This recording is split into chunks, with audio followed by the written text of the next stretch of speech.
Bismillahirrahmanirrahim.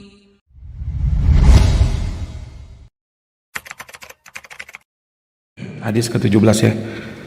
Terakhir kemarin dihafalkan sampai hadis ke-16. Sekarang hadis ke-17. Nah, tafadhol, siapa yang maju ke depan?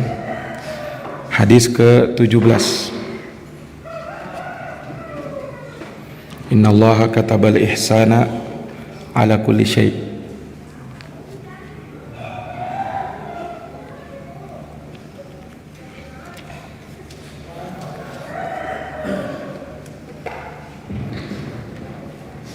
Bismillah, hadis ke-17. Qala Imam An-Nawawi rahimahullah ta'ala, an Abi Abbas Syadad bin Maqsim Ad-Dari radhiyallahu ta'ala anhu, an Rasulullah sallallahu alaihi wasallam qala, inna Allah kataba al-ihsana ala kulli syai', fa idza qataltum fa ahsinul qitla, wa idza dhahabtum Zabahtum wa idza dhahabtum wa idza dhabahtum fa ahsinul dhibah, wa liyarudda ahadukum syafra wa yurih dan dhabihata. Rawahu Bukhari. Muslim. Hadis ke-18 dari Abu Dhar Junub ibn Junadah wa Abi Abdurrahman Mu'ad ibn Jabal radhiyallahu ta'ala anhu qala, an Rasulullah sallallahu alaihi wasallam qala, ittaqillah haythuma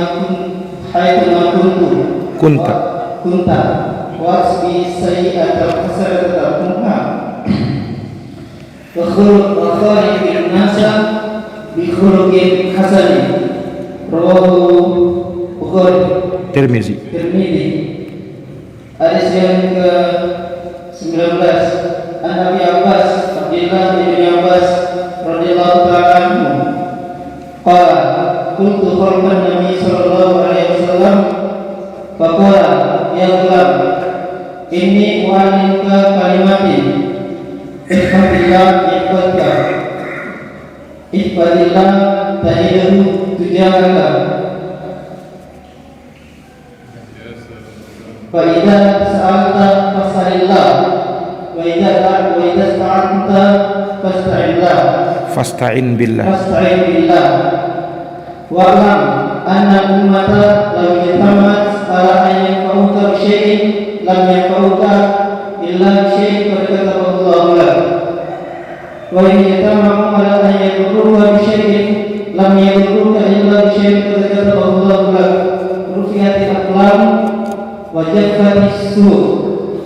Rawahu Tirmidzi, hadits hasan sahih. Wa bi riwayat Tirmidzi, ihfadillah tajidahu amamaka, ta'arrafa ila Allahi fil rakhai ya'rifka bisyiddah, wa'lam anna ma akhta'aka lam yakun yusibaka, wa lam asabaka lam yakun wa ma asabaka lam yakun ikhtiyaka, wa'lam anna man nasra ma sabri, wa anna man farja ma karbi, wa anna man musrifra. Barakallahu fiik. Jazakumullah khair. Baik. Bismillahirrahmanirrahim. Assalamualaikum warahmatullahi wabarakatuh.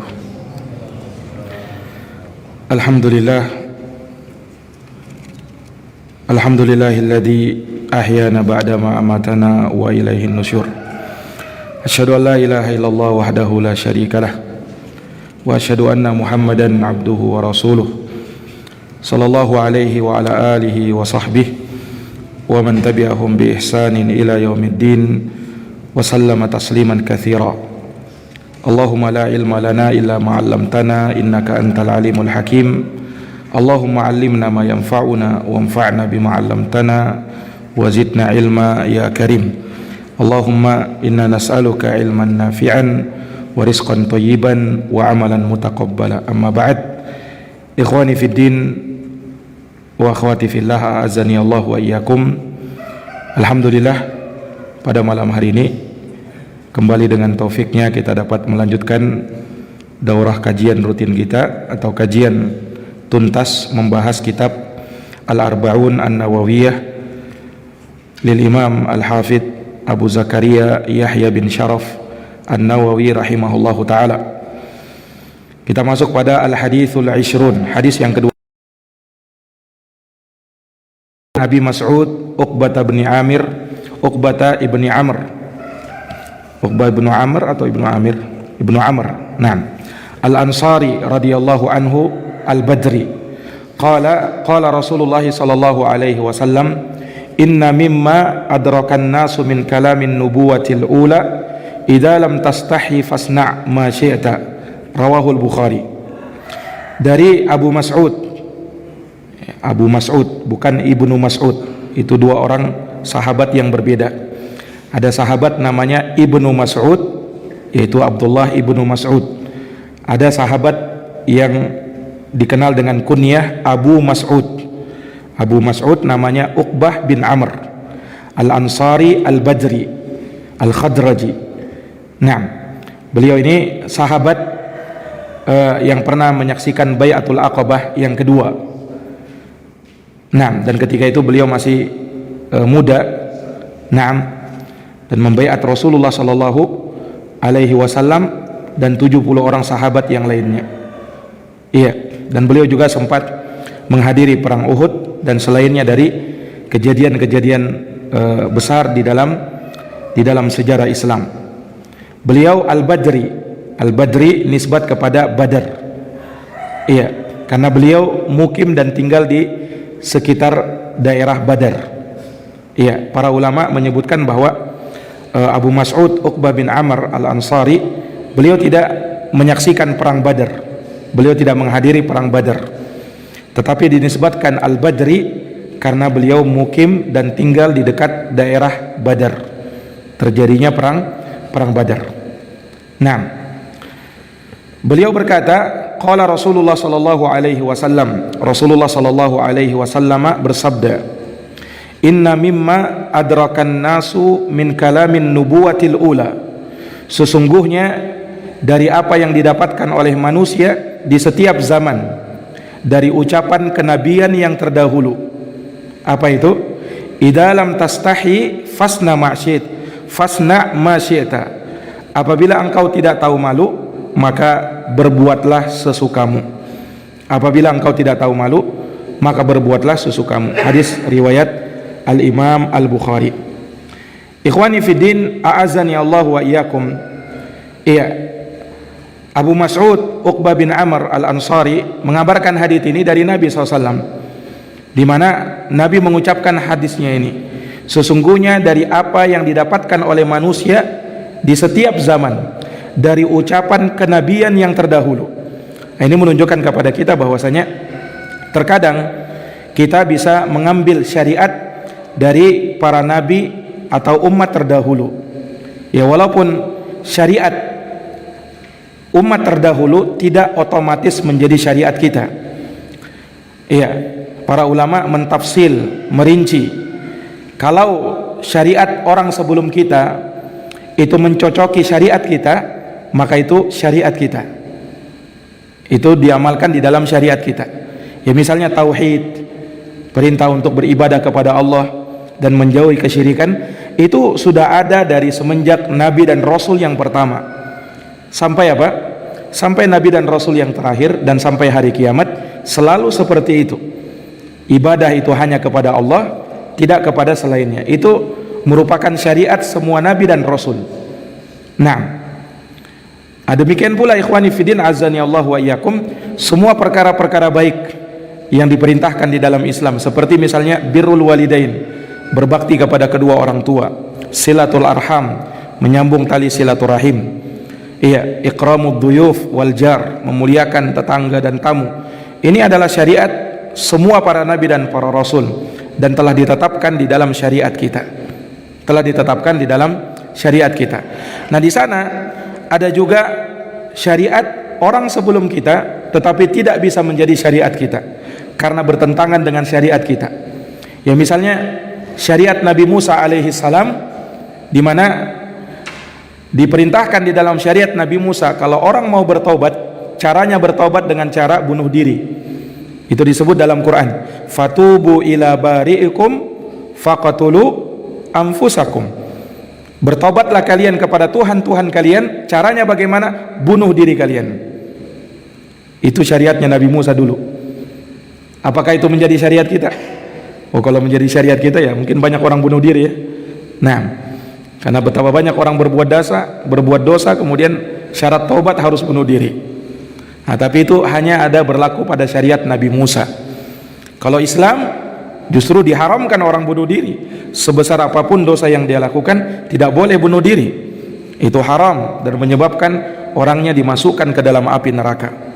Nah, demikian pula syariat Nabi Musa, kalau misalnya ada pakaian kena najis, misalnya celananya kena najis, itu tidak ada cara mensucikannya kecuali harus dibuang pakaian tersebut.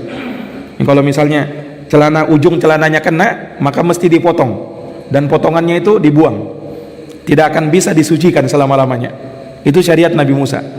Nah, dalam syariat kita tidak seperti itu. Kena najis pakaian kita masih bisa suci, kita masih bisa cuci, kemudian kita bisa pakai lagi. Kalau syariat Nabi Musa tidak begitu. Nah, jadi ada perbedaan sedikit. Iya. Demikian pula disebutkan Maryam alaihissalam, ketika beliau bernadar kepada Tuhannya tidak mau berbicara. Puasanya dengan apa?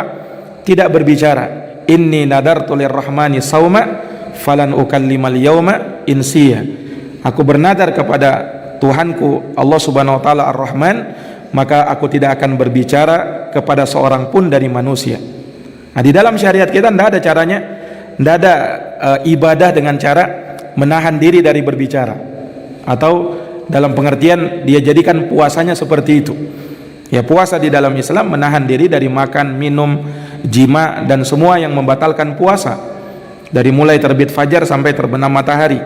Tidak ada puasa dengan beribadah kepada Allah menahan diri dari berbicara dari semenjak terbit fajar sampai terbenam matahari. Itu tidak ada. Nah, itu syariat orang terdahulu. Nah, ini ikhwani fidin a'azzani Allahu wa iyyakum. Jadi tidak secara otomatis syariat orang terdahulu menjadi syariat kita. Lihat dulu apakah ada dalilnya dan ditetapkan dalam syariat kita ataukah tidak. Nah, termasuk dari syariat orang-orang terdahulu yang di dalam syariat kita diamalkan dan ditekankan juga adalah sabda Nabi di sini, bahwa dari ucapan kenabian yang didapati oleh manusia, dari ucapan kenabian terdahulu, idza lam tastahi fasna ma syi'ta. Apabila engkau tidak tahu malu, maka berbuatlah sesukamu. Apabila engkau tidak tahu malu, maka berbuatlah sesukamu. Nah, ini menunjukkan kepada kita bahwa perkara malu ini dari perkara yang diperintahkan di dalam agama kita, dan itu turun temurun dari generasi ke generasi, diwarisi bahwa sifat pemalu atau sifat malu ini dari sifat yang dituntunkan di dalam syariat kita. Nah, ya, karena sesungguhnya malu itu ya adalah sifat yang terpuji dan akhlak yang mulia. Akhlak yang mulia. Ya, sifat malu yang bagaimana? Yang dipuji dan merupakan akhlak yang mulia. Ya, kata para ulama, sifat malu yang mulia dan dipuji di dalam syariat kita adalah sifat malu yang mengantarkan dia untuk menjauhi perkara-perkara yang haram dan tidak berani melakukan perbuatan-perbuatan yang hina. Kenapa? Dia punya sifat malu untuk hal tersebut. Nah, dia tidak mau menampakkan auratnya karena itu dosa, dan dia tidak mau menjual kehormatannya di jalan yang tidak benar. Kenapa? Karena dia punya sifat malu. Karena dia punya sifat malu. Makanya para ulama mendefinisikan malu itu seperti kata Imam Al-Jurjani rahimahullahu taala, bahwa malu itu adalah tertahannya jiwa dari sesuatu. Yani dia tidak jadi melakukannya dan dia tinggalkan sesuatu tersebut karena kekhawatiran mendapatkan celaan darinya. Dan Al-Imam atau Al-Hafidh Ibnu Hajar mengatakan al-haya'u, ya, rasa malu itu adalah akhlak yang membuat pelakunya menjauhi segala keburukan, segala perbuatan tercela dan buruk, dan mencegah dia dari melakukan, ya, perkara yang tidak dibenarkan atau mengurangi hak orang lain, atau mengurangi haknya orang lain. Nah, ini para hadirin yang dirahmati dan dimuliakan oleh Allah. Jadi sifat malu yang seperti inilah yang terpuji, ya, pada diri seseorang. Bukan sifat malu yang tidak benar.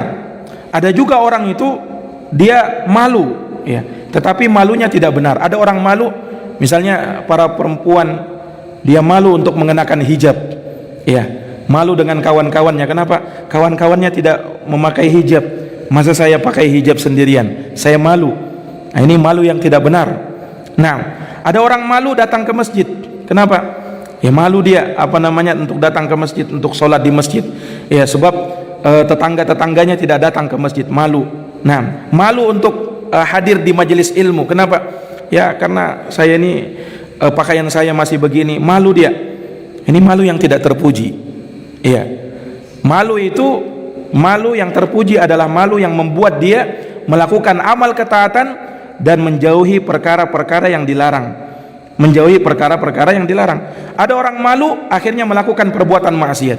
Malu dia tidak mengisap rokok. Kenapa? Teman-temannya semua mengisap rokok. Malu dia kalau sendirian. Nah, akhirnya dia ngisap rokok. Nah, malu dia sendirian dia pakai jenggot, sementara temannya cukur jenggot semua. Akhirnya dia cukur jenggot. Kenapa? Malu saya kalau pakai jenggot. Subhanallah. Ini malu tidak terpuji yang seperti ini. Nah, jadi ada malu yang terpuji dan ada malu yang tercela. Ada malu yang tercela. Nah, Rasulullah Shallallahu Alaihi Wasallam menjadikan sifat malu itu bagian dari keimanan. Kata Rasulullah Shallallahu Alaihi Wasallam, innal imana atau al imanu bid'un wa sab'una syu'bah. Iman itu ada 70 sekian cabang. Ada 70 sekian cabang. Fa'alaha, yang paling tingginya apa? Qaulu la ilaha illallah, ucapan la ilaha illallah. Wa adnaha, yang paling rendahnya apa? Imatatul adha anit tariq, menyingkirkan gangguan dari jalan. Kemudian kata Nabi apa? Wal haya'u syu'batun minal iman, dan rasa malu adalah cabang dari keimanan. Menunjukkan bahwasanya itu dari keimanan kepada Allah Subhanahu wa taala. Tapi ingat, malu yang bagaimana? Malu yang membuat dia berhenti dari melakukan perbuatan-perbuatan buruk, perbuatan tercela yang tidak terhormat, dan membuat dia melakukan amal-amal kebaikan, amal-amal soleh, sifat-sifat yang terpuji. Itulah malu yang terpuji. Nah, inilah malu yang kata Nabi SAW, al-haya'u la ya'ti illa bi khair. Rasa malu itu tidaklah datang kecuali dengan kebaikan. Rasa malu itu tidaklah datang kecuali dengan kebaikan. Nah, al-haya'u minal iman. Haya itu, yaitu rasa malu, adalah bagian dari iman. Al-haya'u khairun kulluh, dan rasa malu itu adalah kebaikan seluruhnya, kata Rasulullah sallallahu alaihi wasallam. Nah, ikhwani fiddin, a'azani Allah wa iyyakum. Dalam sebuah hadis Rasulullah SAW menyebutkan konsekuensi dari sifat malu yang dimiliki seseorang. Kata Nabi apa? Istahyi minallahi haqqal haya. Hendaknya kalian malu kepada Allah Subhanahu wa taala dengan sebenar-benarnya malu. Bagaimana konsekuensi dari sifat malu yang ada pada dirimu? Kata Nabi, antahfadar ra'sa wa ma wa'a. Kau jaga kepalamu dan apa yang ada di sekitar kepalamu. Itu konsekuensinya. Wal batana wa ma hawa, dan kau jaga perutmu dan apa yang di sekitar perutmu. Wal tadhkuril mauta wal bila, dan kau hendaknya mengingat mati dan kepedihan yang ada di dalamnya. Wa man aradal akhirata taraka zinatad dunya, dan barang siapa yang menginginkan negeri akhirat, maka dia akan meninggalkan perhiasan-perhiasan dunia. Taib. Ini konsekuensi dari sifat malu. Apa itu?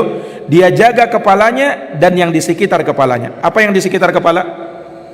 Kepala ini, di sekitar kepala mata, maka dia jaga matanya untuk tidak melihat hal-hal yang diharamkan di dalam syariat, hal-hal yang hina, hal-hal yang tidak terpuji. Dia jaga matanya ini, sebab mata itu nikmat dari Allah, jangan kau salah gunakan. Dia jaga kepalanya dan apa yang di sekitar kepalanya, termasuk telinganya, karena telinga bagian dari kepala.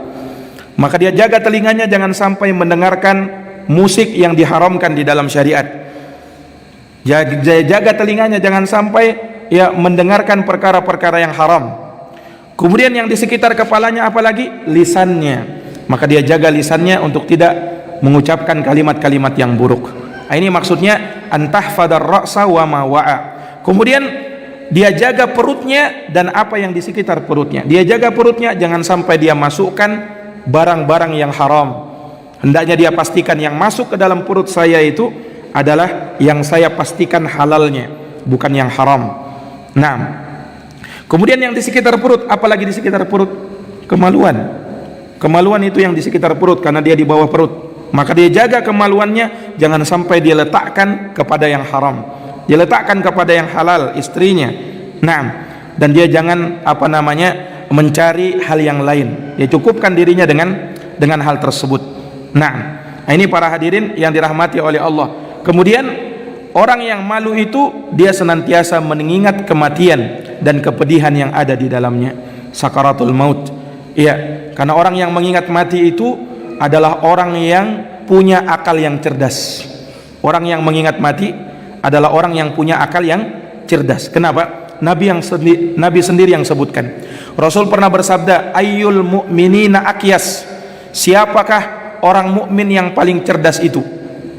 Kata Nabi SAW, orang mukmin yang paling cerdas, kata Nabi SAW, aktsaruhum lil mauti dzikra, adalah orang yang paling banyak mengingat mati, wa ahsanuhum lima ba'dahu isti'dada, dan orang yang paling bagus persiapannya menuju Allah Subhanahu wa taala. Ulaikal aqyas, ulaikal aqyas. Mereka itulah orang yang cerdas, mereka itulah mukmin yang cerdas. Kata Nabi sallallahu alaihi wasallam. Nah, kemudian kata Nabi, waman aradal akhirah taraka zinatad dunya, dan siapa yang menginginkan negeri akhirat maka dia akan meninggalkan perhiasan kehidupan dunia. Nah, ini menunjukkan bahwasanya dia punya sifat wara. Bukan artinya dia tidak peduli lagi dengan dunianya, bukan. Iya, artinya begini, seseorang kalau dia menginginkan negeri akhirat maka dia akan mencukupkan dirinya dengan perkara dunia apa yang halal bagi dirinya, dan dia tidak berani menyentuh yang haram. Dia tidak berani menyentuh yang haram. Nah, dia cukupkan dengan yang halal, sebab yang halal lah yang akan menjadi daging bagi dirinya, sementara yang haram tidak akan bisa menjadi daging bagi dirinya. Baik, maka ini hadis yang ke-20 kata Imam Nawawi, rawahul Bukhari, hadisnya diriwayatkan oleh Imam Al-Bukhari.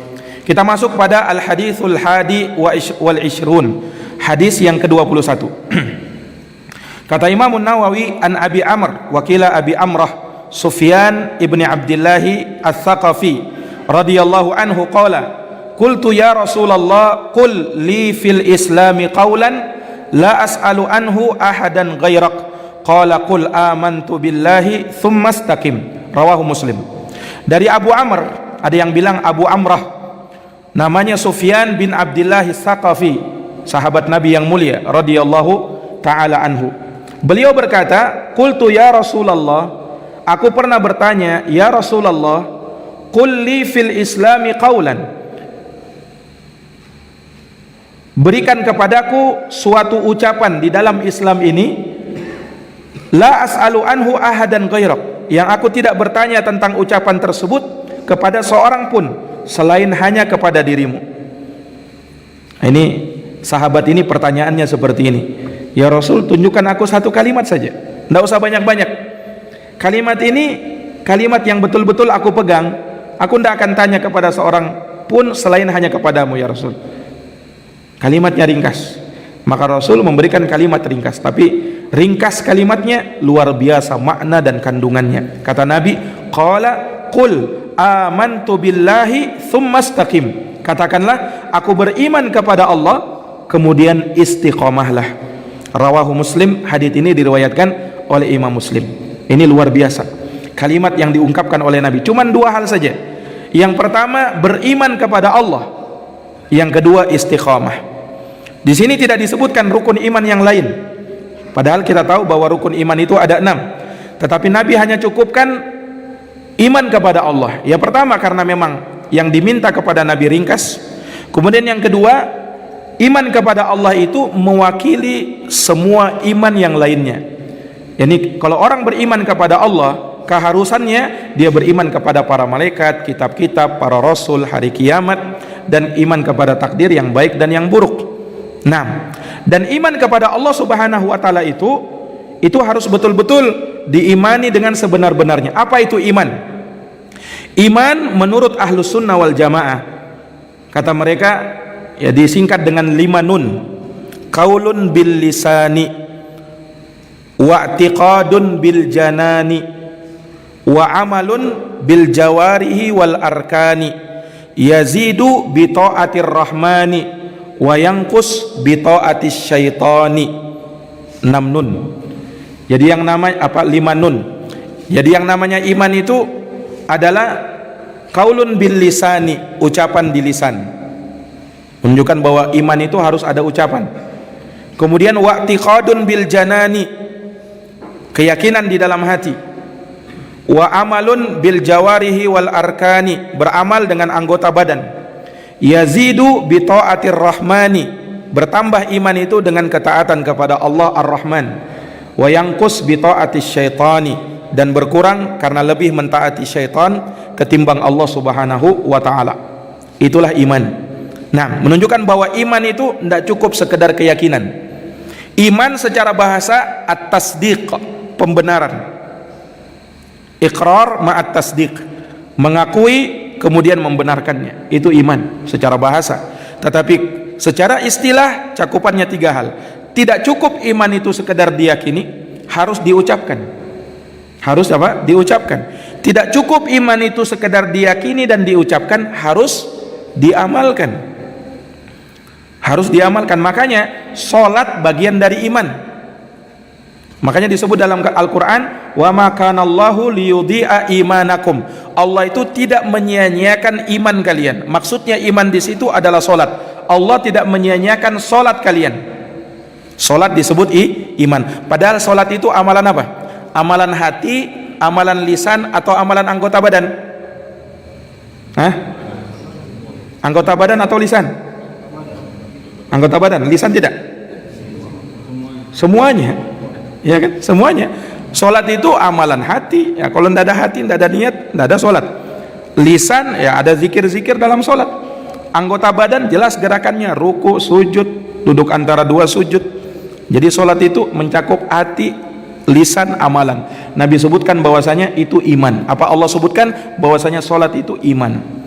Ini para hadirin yang dirahmati dan dimuliakan oleh Allah Subhanahu wa taala. Dan orang yang beriman dengan sebenar-benarnya iman, maka mereka inilah orang yang akan dijamin kebahagiaan hidupnya di dunia dan di akhirat. Man amila salihan min dzakarin aw untha wa huwa mu'minun falanuhyiyannahu hayatan thayyibah wa lanajziyannahum ajrahum bi ahsani ma kanu ya'malun. Barang siapa yang beramal saleh dari kalangan laki-laki maupun perempuan dan dia dalam keadaan beriman, perhatikan, dia dalam keadaan beriman, maka janjinya Allah, falanuhyiyannahu hayatan thayyibah, Allah akan berikan kepadanya kehidupan yang baik, wala najziyannahum ajrahum bi ahsani ma kanu ya'malun, dan Allah akan berikan kepadanya balasan yang lebih baik dari apa yang telah mereka kerjakan. Ini balasan di akhirat. Nah, ini para hadirin yang dirahmati dan dimuliakan oleh Allah. Orang yang beriman dijanjikan dengan surga, bahkan bukan sembarang surga, surga Firdaus. Dalam surat Al-Mu'minun, apa pembukaannya? Qad aflahal mu'minun, sungguh telah beruntung orang-orang yang beriman. Lalu disebutkan sifat-sifat orang yang beriman. Lalu disebutkan di akhirnya, ulaika humul warithun. Mereka itu yang beriman itu adalah orang-orang yang akan mewarisi. Apa yang dia warisi? Alladzina yarithunal firdausa hum fiha khalidun, yaitu orang yang mewarisi surga Firdaus, kekal mereka di dalam surga Firdaus itu. Itulah orang yang beriman. dengan sebenar-benarnya keimanan. Kemudian istiqomah, kata Nabi, summastaqim, kemudian istiqomahlah. Nah, ini yang paling berat. Istiqomah itu ringan di lisan tapi berat dalam amalan. Siapa yang mampu istiqomah? Nah, istiqomah itu apa? Komitmen terus menerus dari awal sampai akhir, seperti itu dia. Itu istiqomah. Orang kalau mau beramal sekali dua kali mudah, tapi kalau istiqomah terus menerus, ini yang berat terkadang. Nah, hanya orang yang diberi taufik oleh Allah yang mampu istiqomah. Kenapa? Kadang kita itu dihinggapi rasa malas, kadang kita itu dihinggapi perasaan futur. Ini yang kadang menjangkiti seseorang. Awal-awal luar biasa dia, tetapi kadang ada kalanya dia futur. Nah, tidak istiqomah lagi maksudnya itu. Jadi istiqomah itu kan terus menerus, komitmen dari awal sampai akhir begitu. Nah, kapan dia tidak istiqomah, dia akan meninggalkan perkara kebaikan. Makanya Rasul Shallallahu Alaihi Wasallam menuntunkan kepada kita, kalau kita berada di masa-masa futur, ada syariatnya, ada tuntunan Nabi. Kata Nabi SAW, inna likulli amalin sirrah walikulli sirrah fatrah. Sesungguhnya setiap amalan itu ada masa semangatnya. Kita semangat ngaji itu ada masa semangatnya memang. Walikulli sirratin fatrah, dan setiap masa semangat pasti ada masa futurnya. Malas dia hadir pengajian, ada masih seperti, ada masa-masa seperti itu. Jadi begini, orang itu diberikan semangat itu tidak satu level, levelnya itu beda-beda. Orang-orang itu begitu. Ada yang memang luar biasa, iya, semangatnya luar biasa. Ada yang setengah, ada yang dada semangatnya, ada yang betul-betul pupus semangatnya sama sekali. Nah, Nabi tuntunkan begini, apabila kamu berada di masa futur, fa in kanat fatratuhu ila sunnah faqad ihtada. Kalau dia di masa futur tetapi dia masih berada di jalan sunnah, maka dialah orang yang dapat hidayah. Ini kalau kamu futur, jangan kau tinggalkan sama sekali. Itu maknanya. Jangan sampai kau futur kemudian kau lepaskan semuanya sama sekali. Nah, ini jangan sampai seperti ini. Futur ya boleh-boleh lah. Nah, sehari, 2 hari, 3 hari. Tapi jangan sama sekali dia futur tinggalkan majelis ilmu semuanya. Ini kata Nabi SAW, wa man kanat fatratuhu ila ghairi dzalik faqad halak. Siapa yang futurnya kepada arah yang lain, maka dialah yang akan binasa. Dialah yang akan binasa. Makanya kalau kita futur, misalnya kita futur baca Quran, ya maka dia palingkan kepada sunnah yang lain. Iya, dia futur baca Quran, maka dia mungkin membaca kitab-kitab para ulama, buku-buku yang memotivasi untuk belajar. Iya, dia mungkin futur baca Quran, maka dia bisa memperbanyak membaca salawat, memperbanyak membaca zikir kepada Allah. Nah, itu bisa dia lakukan. Iya, dia futur menghadiri majelis ilmu, jangan dia tinggalkan mendengarkan kajian-kajian lewat online misalnya, atau dari rekaman-rekaman. Nah, itu caranya ikhwani fiddin, a'azani Allahu wa iyyakum. Ada orang futur sama sekali dia tinggalkan, lepas sama sekali, bertahun-tahun seperti itu. Ini halak, bisa membawa dirinya kepada kebinasaan, wal iyadu billah. Nah, ini para hadirin yang dirahmati oleh Allah, istiqomah ini perkara yang dituntut di dalam diri seorang muslim. Allah Subhanahu wa taala memberikan ganjaran yang luar biasa. Innal ladzina qalu rabbunallah tsumma istaqamu tatanazzalu alaihimul malaikah alla takhafu wa la tahzanu wa abshiru bil jannati allati kuntum tu'adun. Kata Allah Subhanahu wa taala, sesungguhnya orang-orang yang berkata Rabb kami adalah Allah, kemudian mereka mampu istiqamah, tatanazzalu alaihimul malaikah, malaikat akan turun kepada mereka. Malaikat yang bidul wujuh, yang wajah mereka putih bersih. Malaikat ini memberi kabar gembira, alla takhafu wa la tahzanu, jangan kau takut dan jangan kau bersedih hati. Ini sebagian ulama menyebutkan pada saat orang mukmin itu meninggal dunia, malaikat turun kemudian memberikan kabar gembira seperti ini. Makanya orang meninggal itu, Pak, orang mau meninggal itu disebutkan oleh para ulama, dia bisa menyaksikan malaikat. Makanya terkadang orang meninggal itu dia ada yang merasa takut, ada yang seakan dia senyum. Kenapa? Kadang dia melihat kebaikan. Ada orang yang ketakutan. Kenapa? Malaikat hadir dan dia bisa menyaksikan malaikat itu. Nah, berdasarkan ayat ini, tatanazzalu alaihimul malaikah, malaikat turun kepada dia. ini berada dalam sakaratul maut. Dia tidak bisa ungkapkan itu kepada orang lain, tapi dia sendiri yang merasakannya. Nah, tatanazzalu alaihimul malaika, kalau dia orang yang baik, maka diberi kabar gembira. Tidak usah kau takut, tidak usah kau bersedih. Kenapa? Kalau orang mau mati itu, dia berada dalam dua perasaan ini, takut dan sedih. Dia takut apa? Takut berjumpa dengan Tuhannya karena dosa-dosa yang dia lakukan. Dia bersedih kenapa? Bersedih harus meninggalkan keluarganya, bersedih harus meninggalkan kerabatnya, meninggalkan hartanya, meninggalkan segala yang ada di dunia ini. Sedih dia. Maka malaikat memberi kabar gembira, tidak usah kau takut, tidak usah kau bersedih. Wa abshiru bil jannati allati kuntum tu'adun. Kemudian bergembiralah dengan surga yang telah diberikan dan dijanjikan kepadamu. Maka ketika itu dia pun merasa tenang dan dia pun ridho untuk apa? Berjumpa dengan Allah Subhanahu wa taala. Semoga Allah berikan kepada kita yang namanya husnul khotimah. Ikhwani fiddin azani Allah wa yakum. Hadits ini kata beliau rawahu Muslim, diriwayatkan oleh Al-Imam Muslim. Baik. Kita masuk pada hadis berikutnya, al-haditsus tsani wal 20, hadis yang ke-22. An Abi Abdullah Jabir bin Abdullah Al-Ansari radhiyallahu anhuma. Dari Abu Abdullah Jabir bin Abdullah Al-Ansari, semoga Allah meridhoinya. Jabir bin Abdullah sahabat Nabi dan termasuk al-mukthiruna fi riwayatil athar, termasuk sahabat yang banyak meriwayatkan hadis dari Nabi sallallahu alaihi wasallam. Ya, minal mukthirin, termasuk dari sahabat yang banyak meriwayatkan hadis dari Nabi. Ya, karena Jabir bin Abdullah ini sungguh-sungguh di dalam menuntut ilmu. Beliau punya kesungguhan di dalam belajar.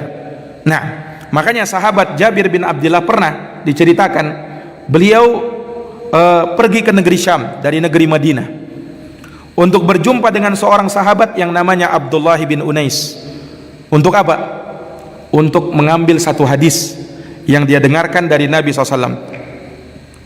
Jadi Jabir bin Abdullah dengar ada satu hadis yang dia tidak dengar dari Nabi, yang dengarkan hanya sahabat Abdullah bin Unais, dan tempatnya di negeri Syam. Syam itu jauh.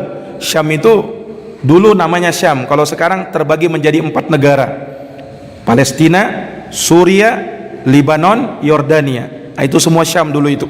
Nah dari Madinah ke negeri itu, ke negeri Syam itu dulu orang kan tidak pakai pesawat, tidak pakai jet, tidak pakai mobil, tidak pakai, orang cuman pakai onta.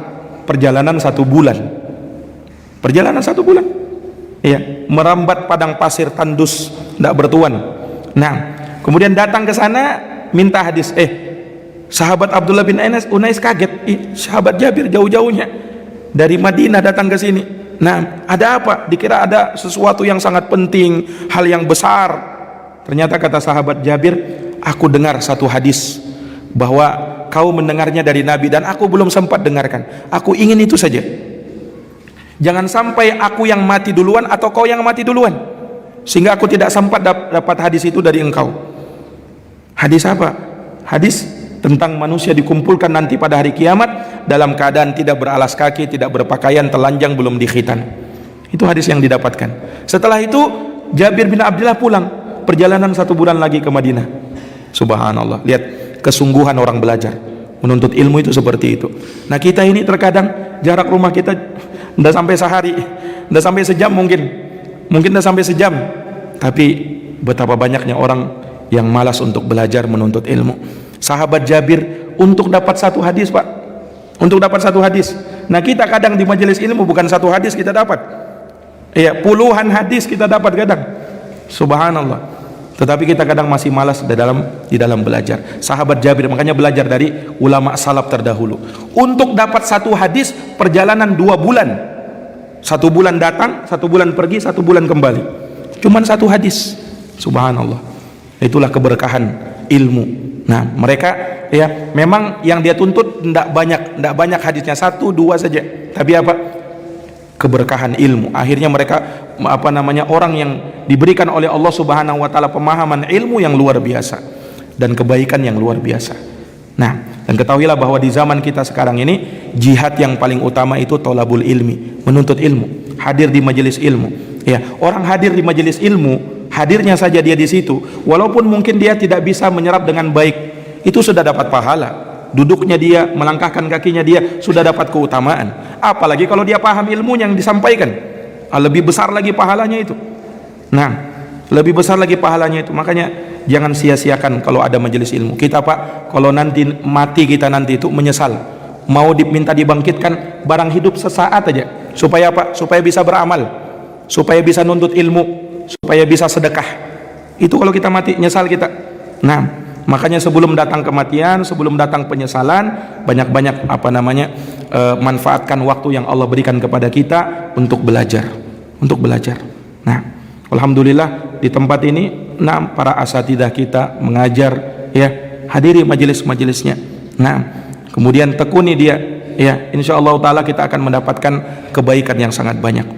Ikhwani fiddin azani Allah wa iyyakum, sahabat Jabir bin Abdullah bertanya atau menyebutkan anna rajulan, bahwa ada seorang laki-laki. Disebutkan laki-laki di sini adalah An-Nu'man ibnu Qawqal Al-Ansari. Namanya An-Nu'man ibnu Qawqal Al-Ansari Al-Khadraji. Ini seorang yang bertanya ini.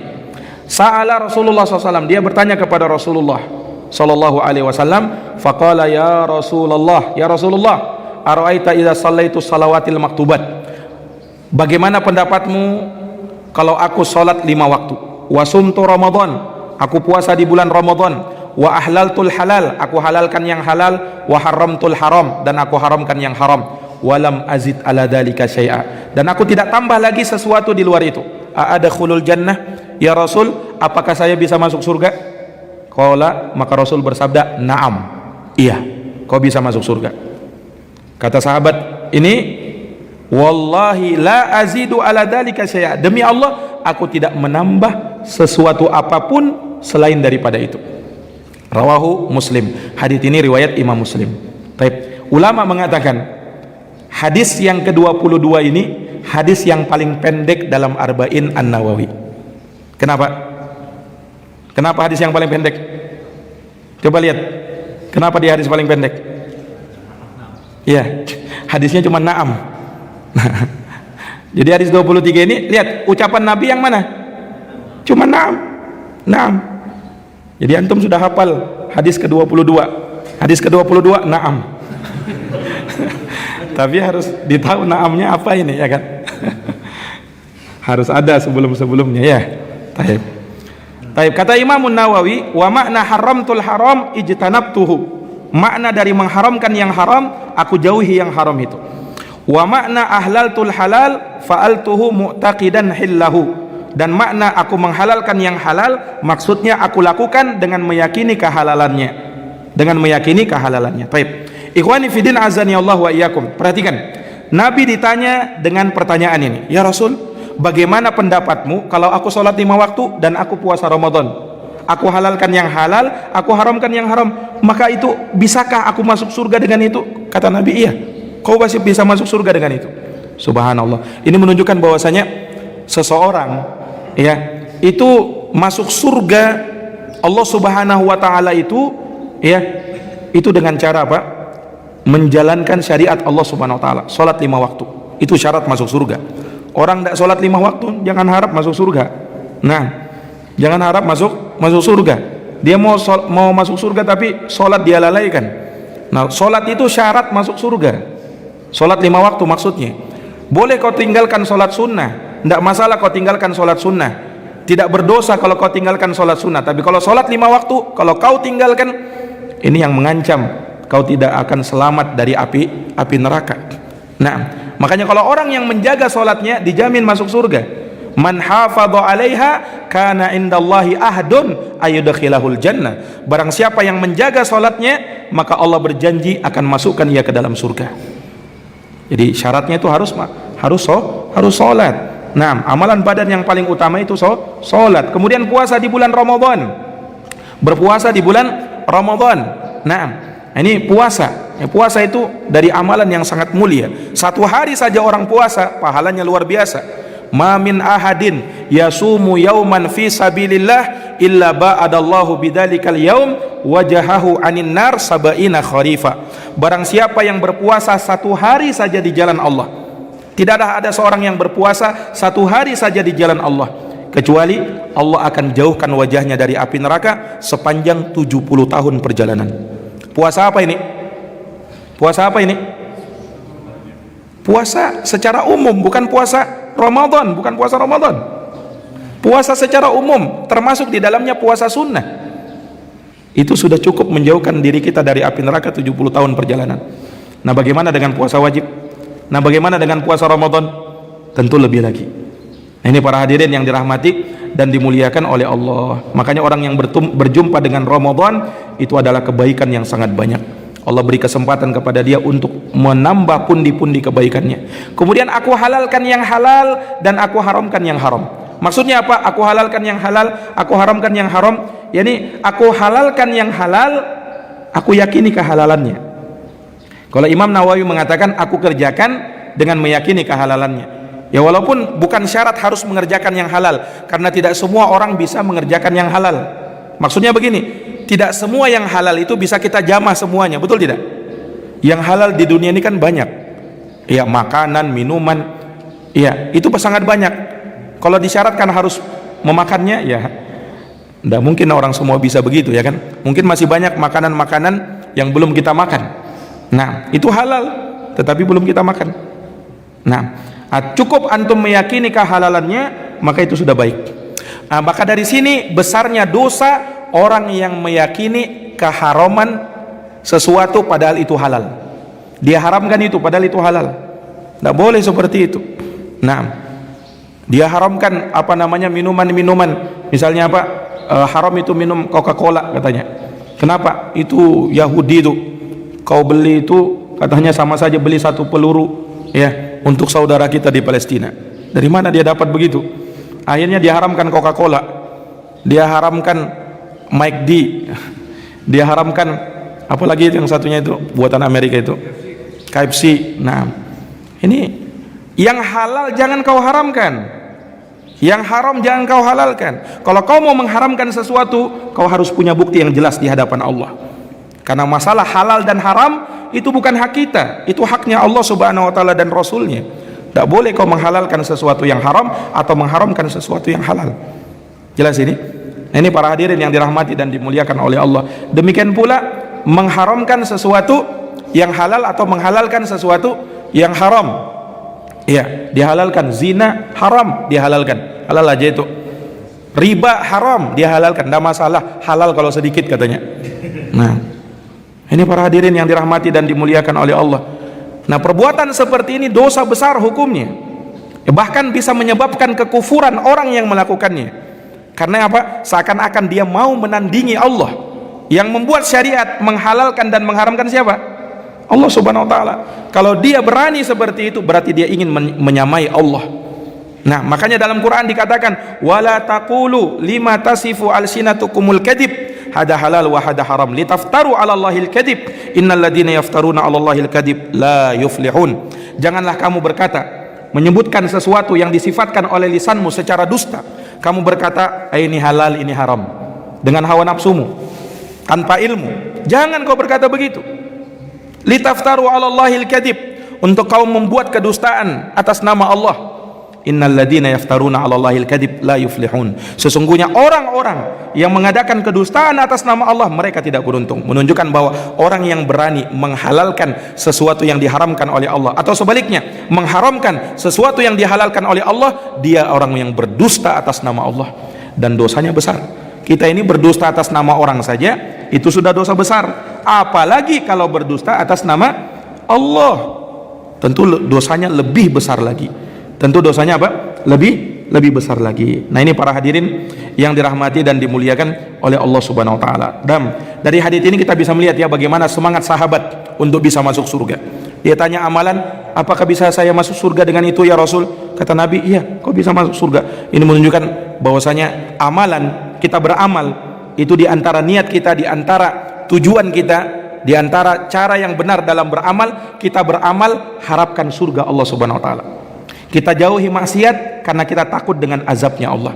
Berbeda dengan sebagian keyakinan orang-orang sufi. Mereka mengatakan apa? Saya beribadah bukan karena mengharap surga. Saya meninggalkan maksiat bukan karena takut api neraka. Katanya apa? Saya beramal itu karena cinta saja. Kalau beramal karena pengen surga itu ibadahnya orang awam katanya itu.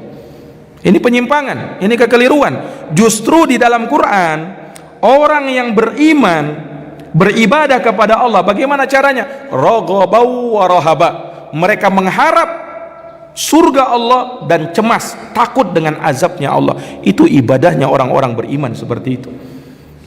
Jadi tidak dikatakan bahwa saya beramal bukan mau mengharapkan surga, saya meninggalkan maksiat bukan karena takut neraka. Justru karena itu kita beramal. Apalagi yang kita harapkan? Antum sholat, antum pengajian, apa yang antum harapkan?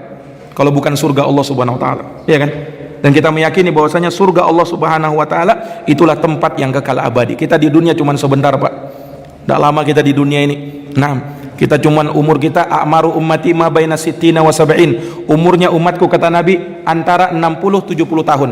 Wa aqallu man yajuzu dzalik. Sedikit yang melampaui umur 70 tahun. Nah, makanya kalau sudah umur 60-70 hati-hati itu. Nah, sudah dekat-dekat itu. Ini ikhwani fiddin, a'azani Allahu wa iyyakum. Taib, satu hadis lagi ya. Satu hadis lagi ikhwan. Al hadisus salis wal ishrun. Hadis yang ke-23. An Abi Malik Al-Haris ibni Asim Al-Ash'ari.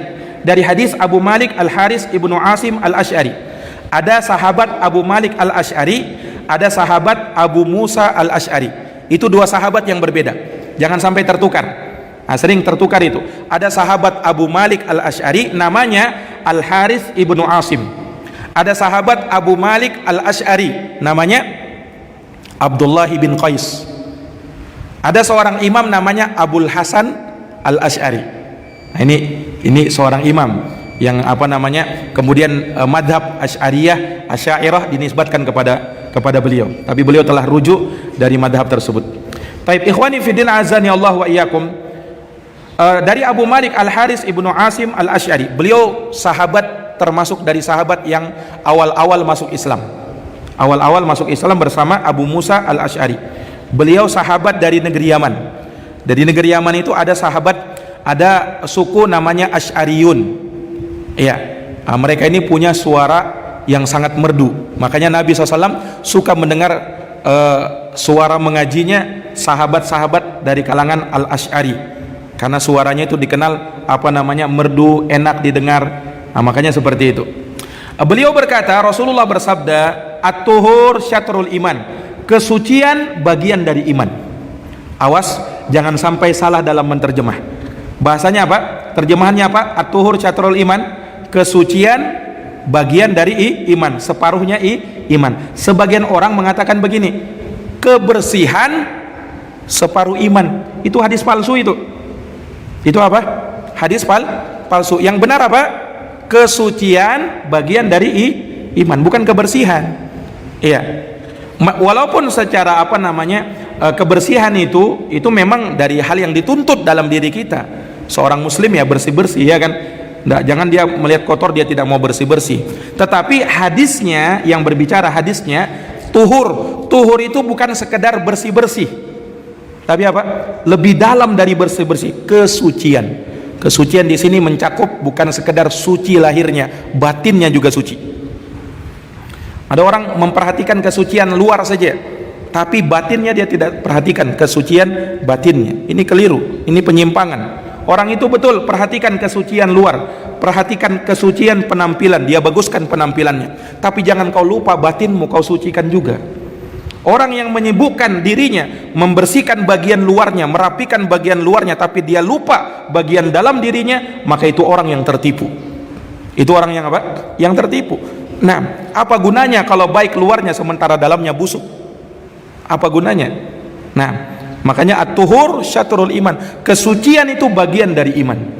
Para ulama berbeda pendapat di dalam menyebutkan makna kesucian di sini. Ada yang menyebutkan kesucian di sini adalah bagian dari iman, ya. Maknanya apa? Meninggalkan dosa.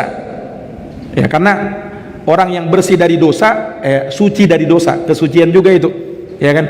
Nah, disebut dalam Quran innahum unasun yatatahharun. Mereka itu manusia-manusia yang mensucikan dirinya dari dosa. Ya. Innallaha yuhibbut tawwabina wa yuhibbul mutatahhirin. Allah gandengkan dua hal itu. Allah cinta kepada orang yang bertaubat dan mensucikan dirinya.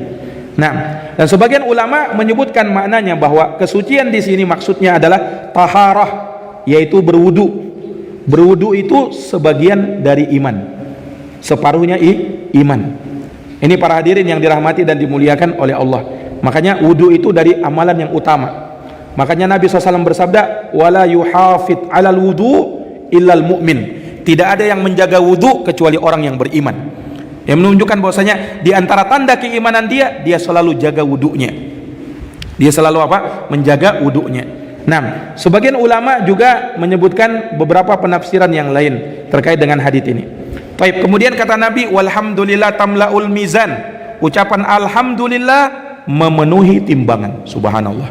Makanya ya sering-sering ngucapin alhamdulillah, Pak. Kalau kita mau timbangan amal kita diberatkan oleh Allah, ucapkan alhamdulillah, alhamdulillah, alhamdulillah. Dapat nikmat, alhamdulillah, alhamdulillah. Jadikan itu zikir. Zikir ini kan mudah kan? Kita bisa ucapkan baik pada saat kita berbaring, baik saat kita duduk, baik saat kita berdiri, berjalan, ucapkan zikir. Alhamdulillah, alhamdulillah, alhamdulillah. Memenuhi timbangan itu. Nah, lebih hebat lagi kalau dia gabungkan ucapan subhanallah walhamdulillah. Dia gabungkan subhanallah walhamdulillah, subhanallah walhamdulillah. Kata Nabi, tamlani au tamla'u ma bainas sama'i wal ard. Dua ucapan ini, kedua-duanya atau salah satu dari keduanya memenuhi antara langit dan bumi. Pahalanya itu. Nah, ya, pahalanya itu kalau dia gabungkan subhanallah walhamdulillah. Ya. Ini menunjukkan bahwa zikir itu amalan yang sangat utama. Ikhwani fiddin azani Allah wa iyyakum. Dan zikir itu amalan ringan dilakukan. Ringan enggak zikir itu? Ringan. Kita enggak perlu berusaha terlalu banyak, cuman lisan saja. Nah, ringan. Alhamdulillah. Ya kan? Enggak berapa detik kita ngucapin. Iya, 1 detik, 2 detik aja kita ngucapinnya. Enggak sampai 1 detik kadang. Tapi pahalanya luar biasa.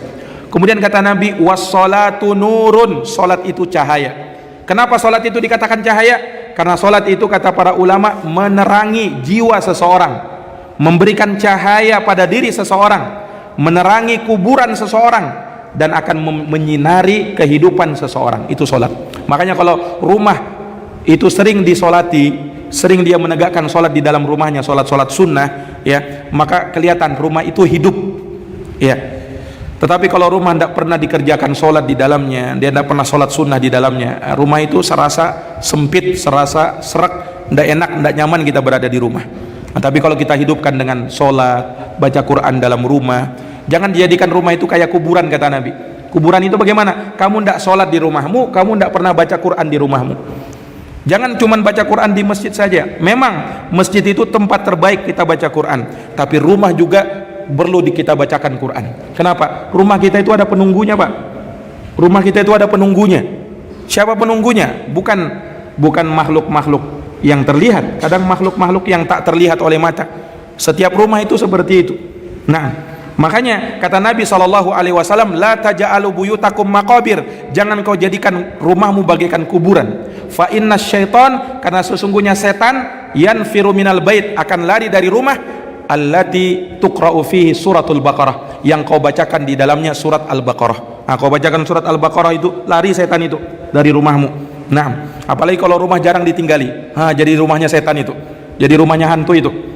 Kalau rumah jarang ditinggali, makanya jangan terlalu sering-sering meninggalkan rumah, Pak. Nah, nanti jadi rumah hantu itu. Iya. Makanya kalau rumah kosong-kosong itu kan sering kita dengar, kita lihat ada penampakan. Sering misalnya ada suara-suara. Kenapa? Ya memang ada makhluk halus, ada jin-jin yang tinggal, dan itu kita imani, ya, bahwasanya ada hal-hal yang seperti itu, ya, tapi kita tidak perlu takut.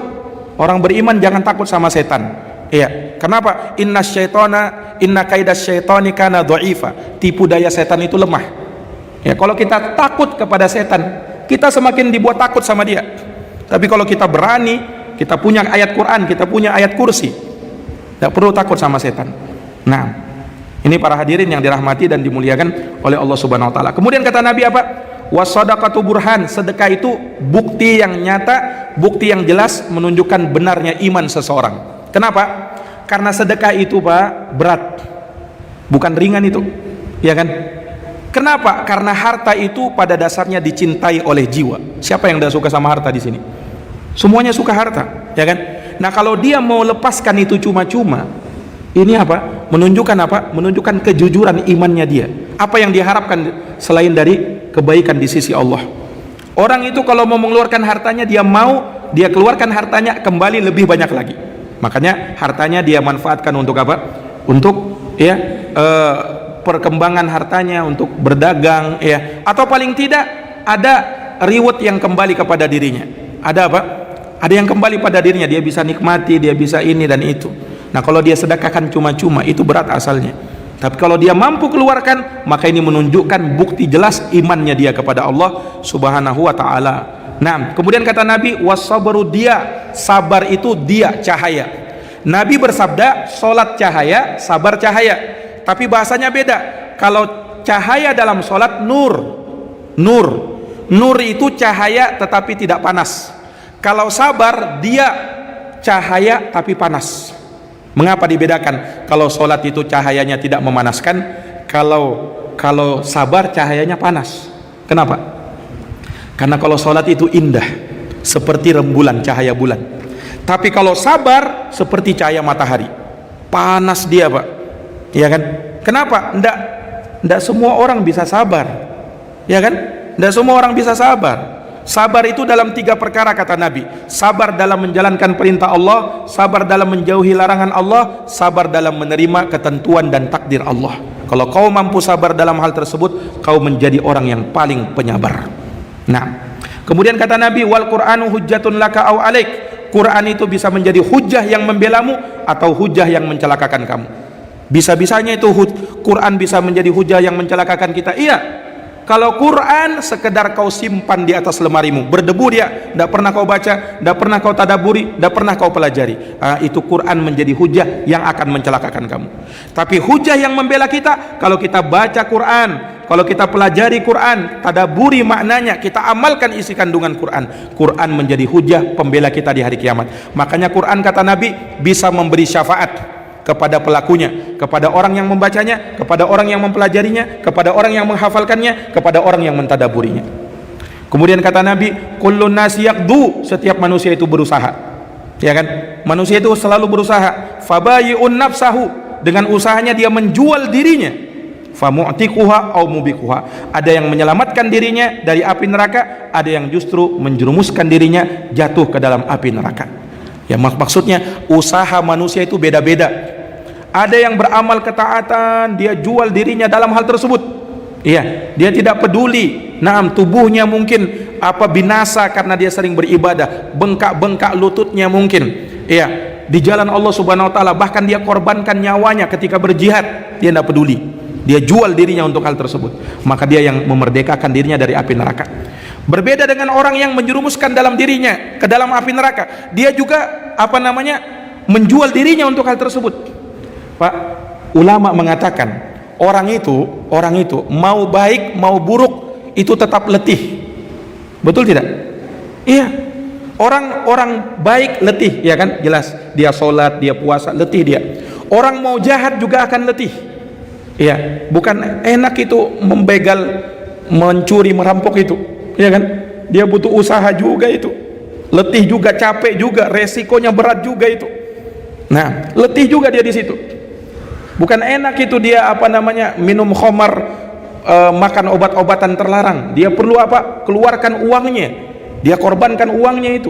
Ya, bukan enak.